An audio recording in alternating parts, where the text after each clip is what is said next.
कभी कभी आपको ऐसा नहीं लगता कि आप इतना हार्ड बोल देते हैं कि यहाँ के एक मंत्री ने आपको कहा कि हम एफआईआर कर देंगे? कौन एफआईआर कर देगा?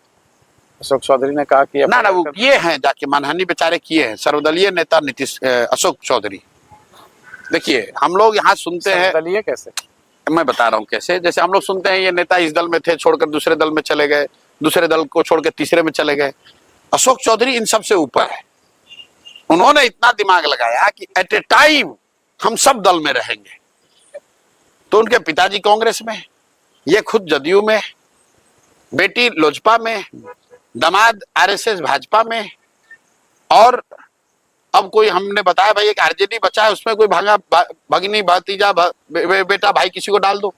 तो इसलिए मैंने कहा ये सर्वदलीय नेता है, किसी भी दल को वोट दोगे इसी को जाएगा। जैसे हम लोग कहते हैं ना भोजपुरी में कि घी चाहे दाल में गिरे भात में गिरेगा थाली में ही। तो अशोक चौधरी सर्वदलीय नेता है। हमने कहा कि हर जगह ये चर्चा है कि इन्होंने अपने बेटी का टिकट खरीदा है,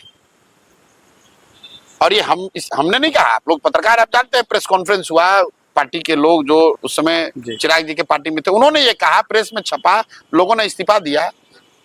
तो ये आदमी कहा कि हम जाके इनको प्रशांत किशोर पर मानहानि करेंगे, तो जा कर दो भाई।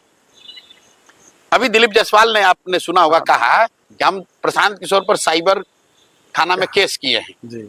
अब बताइए, इस भाजपा का राज्य का अध्यक्ष वो केस किया है और अभी तक पुलिस हम तक आई नहीं, हमारे पास आई नहीं भाई। या तो पुलिस उसकी सुन नहीं रही है, फर्जी बोल रहा था ये आदमी।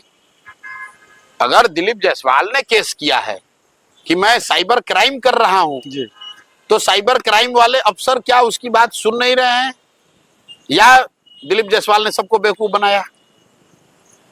तो प्रशांत किशोर इस तरह की गिदड़ भपकी से डरने वाले नहीं है। प्रशांत किशोर यहाँ बालू माफिया नहीं है, शराब का धंधा नहीं करते हैं, किसी से 1 रुपया नहीं लिए हैं, किसी सरकारी पद पर नहीं है, बड़े बाप के लड़के नहीं हैं जी।